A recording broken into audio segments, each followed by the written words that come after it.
¿Qué tal, amigos? Muy buenas tardes, bienvenidos a 24 horas. Estudiantes universitarios marcharon en contra de la proforma presupuestaria 2019 hacia la Plaza Grande. ¿Qué tal, Liz? ¿Cómo estás? Muy buenas tardes. Muy bien, Gisela. ¿Qué tal, amigos? Buenas tardes. Señalan una reducción del fondo destinado a entidades de educación superior. Hasta allí nos vamos a trasladar con nuestra compañera Daniela Valencia. Buenas tardes, Daniela. Cuéntanos si lograron ingresar hasta la plaza. Buenas tardes, compañeros, amigos televidentes. Así es, a partir de las 11 de la mañana, cientos de estudiantes universitarios marcharon con destino a la Plaza Grande en contra de la proforma presupuestaria 2019. Ellos dicen que se ha reducido un 10% el Fondo de Desarrollo Universitario y Politécnico. Le contamos en otro tema que el Consejo Nacional Electoral Transitorio sesiona por última vez antes de la posesión de los flamantes consejeros definitivos. De este grupo también forman parte dos de los actuales consejeros transitorios. Ellos defienden sus últimas acciones. María Gracia Costa nos informa. El Consejo Nacional Electoral Transitorio escuchó los descargos de varios aspirantes al Consejo de Participación Ciudadana y Control Social Definitivo que habían sido impugnados. Ellos insisten en que será este consejo el que dará los listados definitivos. Presentaremos la lista definitiva de los candidatos al Consejo de Participación Ciudadana y Control Social. El día de hoy se resolverán las impugnaciones debido a que no existe recurso ulterior, no podría ser revisada. Además, considerando el tiempo que les resta para la convocatoria de elecciones y antes de la posesión de los nuevos consejeros nacionales electorales definitivos, ellos defienden su trabajo al haber nombrado a los directores provinciales electorales. Realmente son críticas infundadas porque lo que hemos hecho es cumplir la ley, obligados, palo porque bogas, palo porque no bogas. Si no nombramos, estamos sujetos incluso a sanciones. No podíamos dejar al país en puertas de una convocatoria al proceso electoral y al día siguiente inscripción de candidaturas sin que exista en las juntas provinciales electorales. Esta tarde, a partir de las 4, anunciaron también que sesionarán con los consejeros nacionales electorales definitivos que serán posesionados este martes en la Asamblea Nacional. El presidente Lenín Moreno firmó un decreto para conformar un comité que se encargará de coordinar y dirigir el proceso de acercamiento y adhesión de Ecuador a la Organización para la Cooperación y el Desarrollo Económico. Joana Ramos informa. El presidente Lenín Moreno anunció hoy que firmó ya el decreto para la conformación del comité que se encargará para coordinar y dirigir el proceso de acercamiento y adhesión de Ecuador a la Organización para la Cooperación y el Desarrollo Económico. Este comité estará integrado por el ministro de Economía, el ministro de Comercio Exterior, el ministro de Relaciones Exteriores y el titular de Desempleados. Escuchemos lo que dijo el presidente Moreno. Qué importante es eso. Allí están los países más importantes y más desarrollados del mundo. Es una de las más importantes organizaciones del mundo que promueve y apoya las prácticas eficientes en política pública. Esto nos permitirá obtener los mejores estándares mundiales en los ámbitos sociales, económicos y ambientales. Ser parte de la OCDE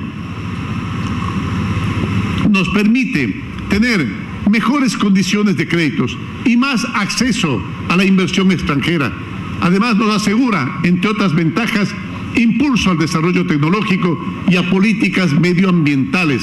El Comité para la Organización para la Cooperación y el Desarrollo Económico presentará trimestralmente un informe de resultados y propuestas para conocer los avances dentro de este proceso. Este anuncio lo hizo el presidente Lenín Moreno durante la entrega de equipo que servirá para el mantenimiento de la red vial. Lo hizo junto al ministro de Transporte y Obras Públicas.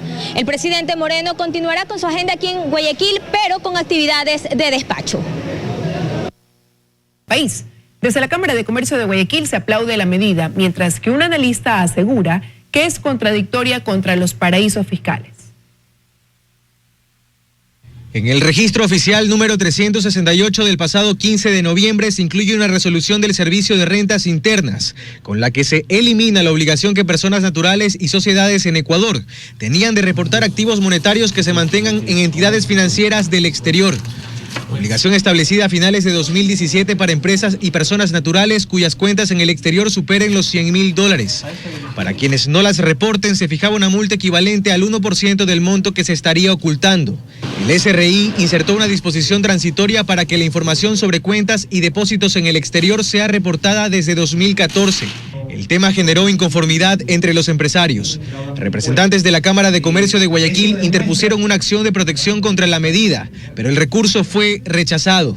Hoy desde este gremio se aplaude la derogatoria de la disposición. Uno de los argumentos de la derogatoria, según se plantea en la resolución, es asegurar una adecuada gestión gubernamental, mejorar la calidad de vida de la población, fomentar la competitividad y el emprendimiento, propender a la eficiencia en la economía y garantizar la seguridad jurídica. Sin embargo, para Jorge Calderón, analista económico, la derogatoria significa en parte una contradicción a la lucha que el gobierno anunció emprender en contra de los paraísos fiscales. La preocupación siempre está en el hecho de que se vayan destinados a paraísos fiscales o actividades que pueden resultar de alguna forma irregulares o ilícitas. En todo caso, sí es importante que no se flaquee la lucha contra la corrupción. Es imperante que se mantengan unos controles estrictos en ese sentido. Cuando hay indicios de responsabilidad penal, bueno, hay que perseguirlos, pero a aquellas personas que están produciendo en el Ecuador, no podemos pues ahuyentarlos con esa normativa que vulnera la seguridad jurídica, vulnera el derecho a la intimidad. Buscamos un pronunciamiento por parte de funcionarios del SRI, quienes nos han dicho preparan un comunicado sobre este tema que salta a la luz en tiempos de anunciados combates a la corrupción y que al momento divide opiniones. Carlos Acoto, 24 horas. Que según el ministro Osvaldo Jarrín no ha sido revisado desde 2006. Con este propósito, este lunes se inició en Quito un seminario internacional con expositores militares de otros países para recoger experiencias y armar la nueva política de defensa de nuestro país, que será recogida en el denominado Libro Blanco. Hemos visto desde la terminación del Plan Colombia, el escenario cambió radicalmente en el norte. Por esta razón, hemos tenido la presencia de amenazas de grupos irregulares armados, que es una de las principales amenazas que posee, sin identificación, sin categorización del tipo de grupo irregular o de amenaza. Entonces puede ser de crimen organizado, puede ser de narcotráfico, puede ser de disidentes, puede ser de mercenarios, puede ser de la extrema derecha, puede ser simplemente de grupos armados de protección del narcotráfico. Es decir, para las Fuerzas Armadas hay una sola categorización que afecta a la vigencia de la ley, a la soberanía nacional y a la integridad nacional. Procesos que durante años esperan por una sentencia o sentencias que llegan con condenas que no corresponden a las atrocidades cometidas. Esas son las respuestas que en muchos casos de la justicia se da a los delitos cometidos contra nuestros niños. El último caso que apunta nuestra mirada a la actuación judicial es el caso Sevi. Hace más de un año estábamos indignados al escuchar a niños de 2 y 3 años decir que su profesor de música los desnudaba, abusaba sexualmente de ellos y hasta los fotografiaba. Hoy sabemos que ese hombre ya detenido, pese a ser acusado de abusar sexualmente de al menos 18 niños y de poder estar sentenciado a 40 años de prisión, cumple una condena de solo 5 años, además de ser el único procesado. Las profesoras estuvieron todo el tiempo en las salas de música, como ellas mismas lo declaran en las versiones, ¿por qué no son consideradas sospechosas por la Fiscalía? Pero a veces quienes no responden no son fiscales, sino jueces. A 34 años, 8 meses de prisión fueron sentenciados la madre y padrastro, que asesinaron a un niño de 2 años en Guayaquil. La Fiscalía apelará a la sentencia, pues resulta incomprensible el entender cómo es que el asesinato a golpes de un niño no se sanciona con la máxima pena que establece nuestro COIP. Iré ante el superior para que le impongan a estos 2 señores la pena de 40 años. La violación de una niña de 12 años en un motel en Guayaquil. La fiscal que llevaba el caso decidió no vincular al administrador del motel, pese a permitir el ingreso de la menor de edad. Aquí, el fiscal del Guayas revisó el proceso y actuó. Ambos, tanto el autor material de la violación como el coautor, serán llevados ante un tribunal para que respondan en una audiencia de juzgamiento. Caso Emilia Benavides. El caso de la niña Lojana, quien fue violada, fotografiada, asesinada, descuartizada e incinerada. Aquí tampoco sus victimarios merecieron la máxima pena. Fueron sentenciados a 34 años de prisión. La Fiscalía también apeló. Y cómo olvidar el papel de la justicia en el caso Glass Viejo, el padre del ex vicepresidente quien violó y embarazó a una niña de 13 años en el 2011. Aquí podemos mencionar varios actos cuestionables. Primero, el acusado fue detenido el mismo día en el que la madre de la niña denunció en el 2011, pero liberado, porque la orden de detención no llegó a tiempo. La fiscalía respondió únicamente poniendo una manutención de $79 para el hijo de la víctima, mientras que la indagación previa, que debió durar 30 días, se extendió durante 11 meses. Pero en total en este caso se debió esperar 3 años para que se dé una sentencia. Además, está la respuesta de la justicia en el caso del niño de 8 años que fue violado en el 2014 por el chofer de un expreso escolar y contagiado de SIDA. La Fiscalía en primera instancia pidió que se sustituya la prisión preventiva y la jueza aceptó, por lo que el acusado quedó libre. Apenas 3 años después de la denuncia se emitió una orden de captura. Dayana Monroy, 24 horas.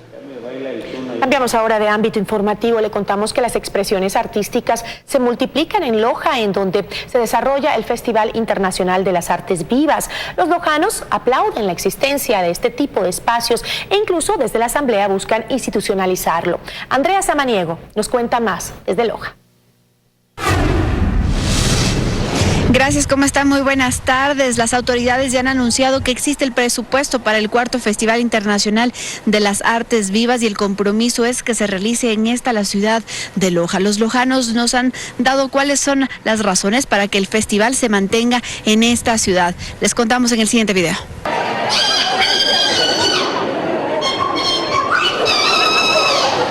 El objetivo principal es expresarse. Y es que así se transforma una ciudad en un escenario. Por eso los lojanos defienden este festival que ha permitido que los ecuatorianos valoren su amor por la música y la cultura. Loja, vive el arte, y el arte vive en Loja. Creo que aquí existe el material necesario que constituya la base sobre la que se va construyendo anualmente este festival. Es la ciudad del arte y la cultura. ¿Dónde más puede ser sino en Loja?